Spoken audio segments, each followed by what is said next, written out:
This will be a day long remembered. Now I am the master. Welcome to another episode of Legends and Theories. And welcome to my review of Skeleton Crew Season 1, Episode 3, titled very interesting as An Astrogation Problem. And man, that title is a terrible episode title. It's so long.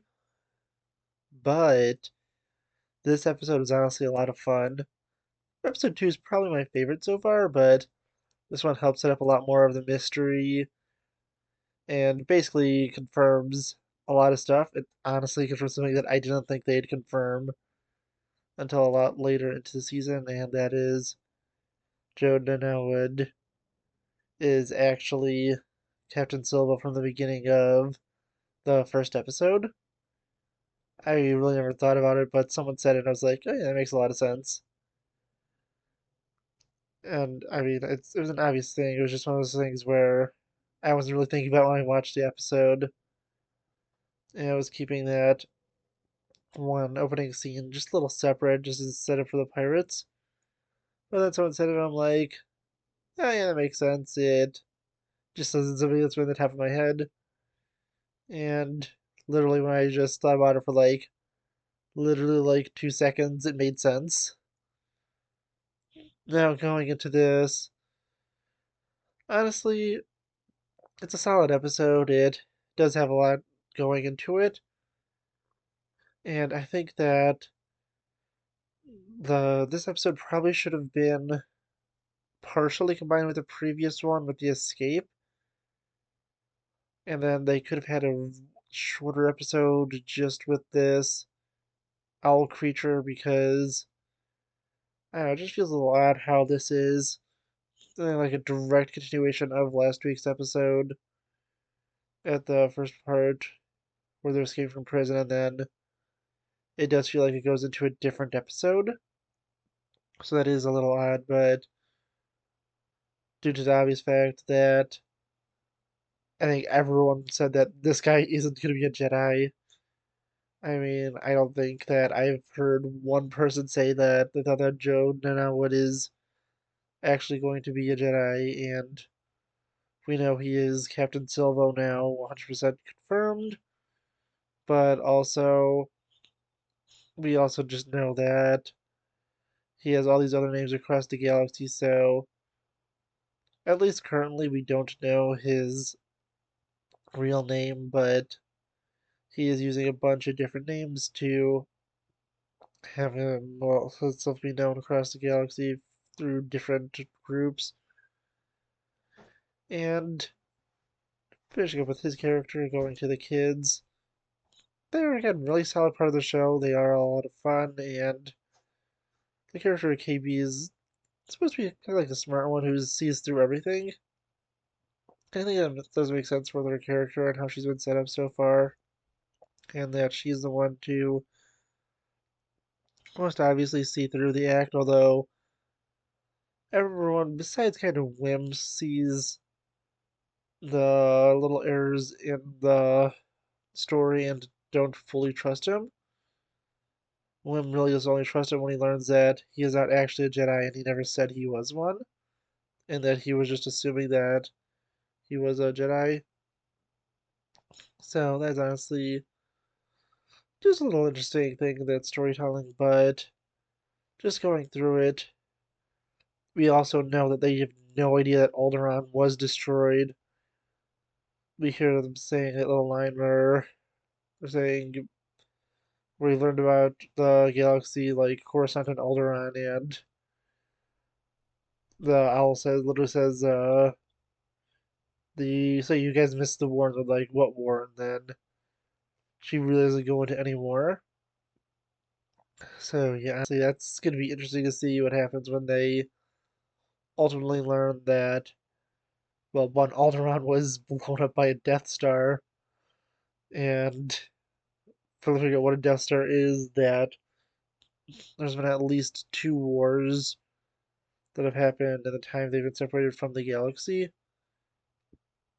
And I do think it's interesting that they don't notice the mention of the Old Republic, So I think there may be a little thing where they do go and talk about two different eras of the galaxy of the Old Republic and the Galactic Republic, at least on their planet, and don't know about the New Republic because, from an outside lore perspective, the Old Republic is referred to as the era up to 1,000 years before the Phantom Menace and the prequels, and that's where the Sith are destroyed and the Republic is remade. So it seems very likely that they know at least about the creation of the Old Republic and that it was reformed into the Galactic Republic, making it most likely that this planet was separated from the galaxy in the era between the downfall of the Sith and the probably the High Republic at the latest. So that's an honestly it's just interesting to think about in terms of timeline that that's most likely where they're going to be set, but I don't think it would be in the High Republic closer to the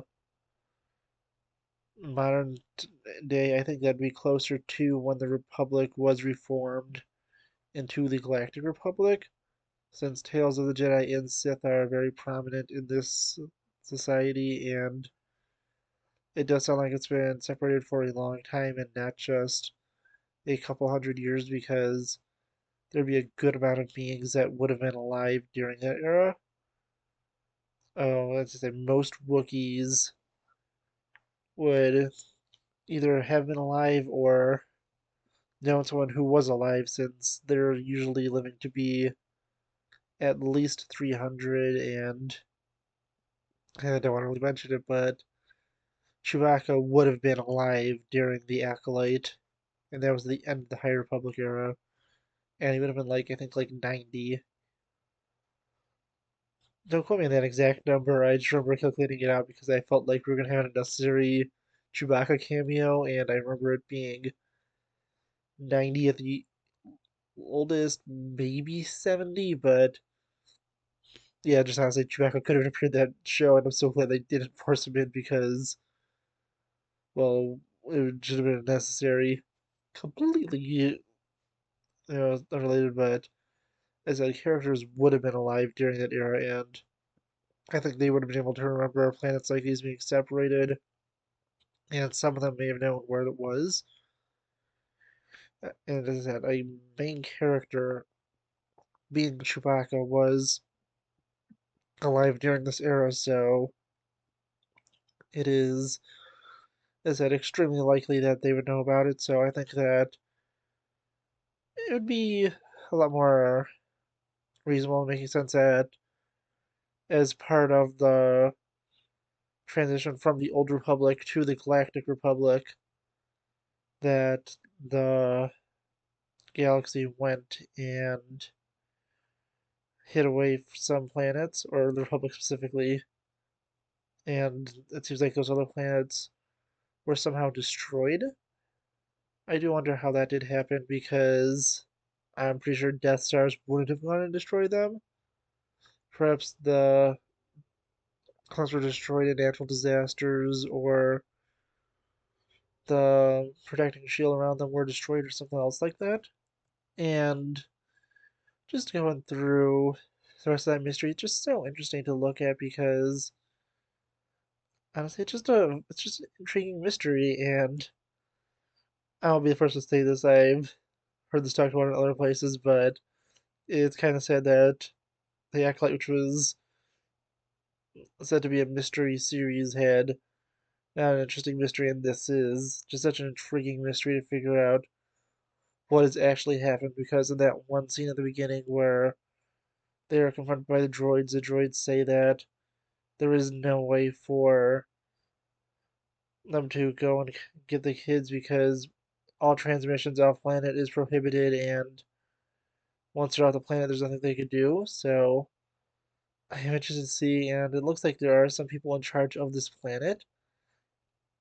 And it's honestly just, it's really interesting, and the story is just really compelling to look at because it's just such a different and unique story. It is honestly a lot of fun, and I think that they did a really good job setting up this mystery. And I think they were also smart enough to know that the audience would figure out that Jordan Howard was Captain Silvo, and if they didn't like me, they would have just heard someone say it and be like, oh yeah, I wasn't really thinking of that, but it makes complete total logical sense that this would happen. So yeah, honestly, really solid episode. I'd say last week's episode 2, because there's 2 episodes last week, was probably my favorite so far, but this is a really solid one. I also like how the kids aren't, completely stupid and they've all, besides kind of Wim, who's more of a dreamer, figured it out. They confront, I'll just call him Jode for now, and make him try and tell the truth. He tells at least a half truth and says that he will work for them, mainly because he doesn't want to be taken down by the New Republic. But it is just interesting to see because the New Republic is, well, it's here and they don't really know about it. They didn't even know they were fighting Republic craft, and it'd be interesting if they figured that out later on. As I said, I think the most interesting thing is to be when the kids figure out just all the atrocities that have happened over the past about 30 to 35 years, about 40 years if you're considering Phantom Menace. But yeah, honestly, it's super interesting to see. I am excited, and this isn't the greatest series ever, but it is a lot of fun. So I do want to know what you think because I really enjoyed it. I really don't feel like getting the images for the recap today. I know I'm not going to do it tomorrow because I have a later start and probably just want to relax before I go to work. And then I also know that